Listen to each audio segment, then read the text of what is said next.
ஆண்டவரும் வரும் இரட்சகருமாகிய ஆண்டவராக இயேசு கிறிஸ்துவின் இணையற்ற நாமத்தில் தேவ பிள்ளைகளுக்கு அன்பின் வாழ்த்துக்கள். எல்லாரும் எப்படி இருக்கிறீங்க? நல்லா இருக்கிறீங்களா? உங்கள் குடும்பங்களை நேற்று பார்த்தேன், இன்னைக்கு பார்க்க ஆண்டவர் கிருபை செஞ்சு இருக்கிறாருங்க.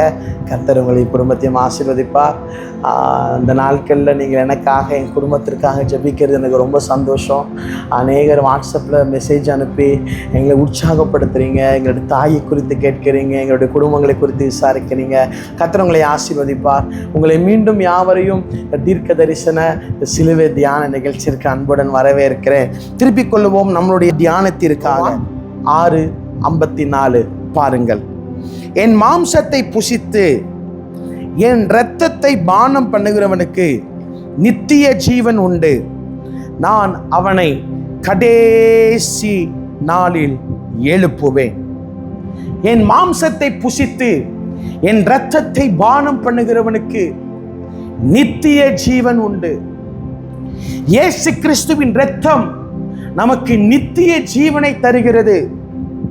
இந்த உலகத்திலே பல பிரச்சனைகள், பல நிந்தனைகள், பல அவமானங்கள், பல வகையான வியாதிகள், துன்பங்கள், துக்கங்கள், ஐயோ என் வாழ்க்கையில் இத்தனைப்பட்ட உபத்திரவத்தை என்னால் தாங்க முடியவில்லை என்று சொல்லி பல கண்ணீர் இந்த உலகத்திலே நீங்களும் நானும் சம்பாதித்துக் கொண்டிருக்கிறது.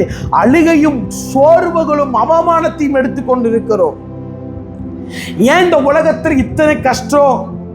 இன்னும் கொஞ்ச நாள்ல ஆண்டவராகிய கர்த்தர் வருவார், எனக்கு நித்திய ஜீவனை தரும்படி வருவார்.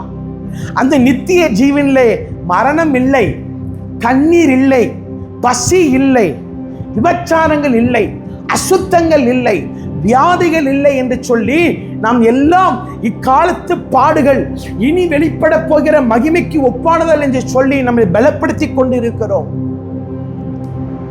பரலோகத்திற்கு போக வேண்டும் என்று சொன்னால் இயேசு கிறிஸ்துவின் இரத்தம் நமக்கு நித்திய ஜீவனை தருகிறது. இந்த வசனத்தை மனிதர்கள் சொல்லல, இயேசுவே சொல்லுகிறார். என் மாம்சத்தை புசித்து என் இரத்தத்தை பானம் பண்ணுகிறவனுக்கு நித்திய ஜீவன் உண்டு. இயேசுவின் இரத்தம் நமக்கு நித்திய ஜீவனை பெற்று தருகிறது. வேதாகமத்திலே 3 காலங்கள் சொல்லப்பட்டிருக்கிறது. பழைய ஏற்பாட்டு காலம், புதிய ஏற்பாட்டு காலம், கடைசி காலம். இந்த கடைசி காலத்துல ஆண்டவர் வரப்போகிறார் என்பது உங்களுக்கு தெரியும், எனக்கும் தெரியும். உலகத்தில் இருக்கிற எல்லா ஜனங்களும் இப்ப சொல்ல ஆரம்பிக்கிற ஒரு வார்த்தை, உலகம் அழிய போகிறது. உலகத்தில் நீர் விலங்குகள் காண்பிக்கிறது, உலகம் அழிய போகிறது.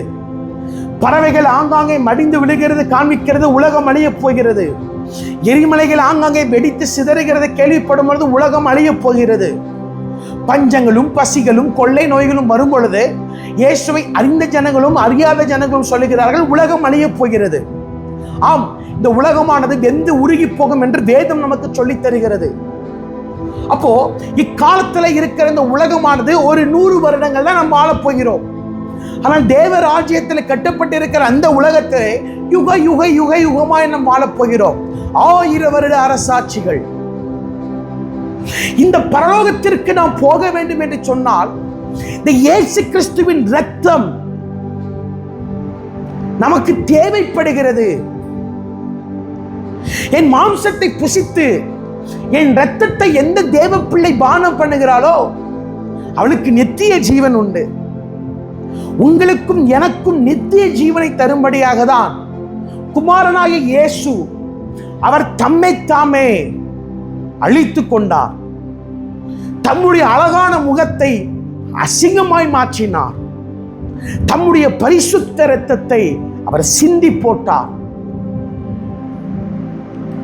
அந்த இரத்தத்தினால் கழுவப்படுவது மாத்திரமல்ல, என் மாம்சத்தை புசிக்க வேண்டும், என் இரத்தத்தை குடிக்க வேண்டும். திருவிருந்திலே மாம்சத்தை புசித்து இரத்தத்தை குடிக்கிறவனுக்கு நித்திய ஜீவன் உண்டு.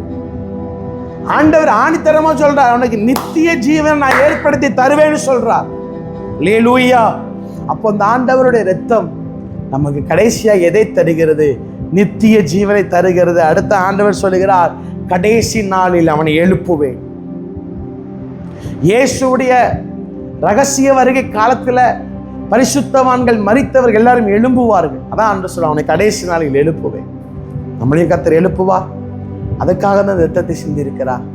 இந்த இரத்தத்தை, அப்பத்தை, இந்த திராட்சை ரசத்தை நாம் குடிக்கும் பொழுது அப்பத்தை ஆண்டவருடைய சரீரமாகவும் அந்த திராட்சை ரசத்தை ஆண்டவருடைய இரத்தமாகவும் நாம் நினைத்து கொண்டு அதை பகிர வேண்டும். அதுதான் இயேசு சீஷர்களுக்கு கற்றுக் கொடுக்கிறார். இதுவே என் இரத்தம் என்று கற்றுக் கொடுக்கிறார். அல்லேலூயா. அந்த இரத்தத்தின் மேன்மை நமக்கு நித்திய ஜீவனை தருகிறது. இருந்த இடத்துல கண்களை மூடி ஜெபம் பண்ணுவோம். நல்ல பிதாவே, நாங்கள் வாழ்கிற இந்த கொஞ்ச காலம் எங்களுக்கு கஷ்டமாக இருந்தாலும் ஆண்டவரே, எங்களுக்கு நித்திய ஜீவனை தரதான் நீங்க உங்க இரத்தத்தை சிந்தினீங்க ஆண்டவரே. எத்தனை பிரச்சனைகள் எங்களுக்குள்ள வந்தாலும் பவுல் சொல்லுவது போல, கிறிஸ்துவின் அன்பை விட்டு எங்களை பிரிக்கிறவர் யார்? உபத்திரவமோ, வியாதியோ, வெட்கமோ, போராட்டங்களோ, அவமானங்களோ ஒன்றுமே எங்களை பிரிக்க முடியாது. நாசமோசமோ, தூதர்களுக்கு கூட எங்களை விட்டு பிரிக்க முடியாது ஆண்டவரே. எல்லாவற்றையும் செய்துவிட்டு எங்கள் ஆத்துமாவை நாங்கள் நஷ்டப்படுத்தினால் லாபம் என்ன? நாங்கள் ராஜ்யத்தை சுதந்திரிக்க அழைக்கப்பட்டிருக்கிறோம். ராஜ்யத்தின் மேன்மையை சுதந்திரிக்க அழைக்கப்பட்டிருக்கிறோம். எங்களை ஒப்பு கொடுக்கிறோம். உடைய இரத்தத்தை பானம் பண்ணும் பொழுது எங்களுக்கு பரிசுத்தம் உண்டாகட்டும், நித்திய ஜீவனை தருவேன் என்று சொன்ன நல்ல வாக்கு தத்தத்திற்காய் ஸ்தோத்திரம். இயேசுவின் நாமத்தின் நல்ல பிதாவே, ஆமேன்.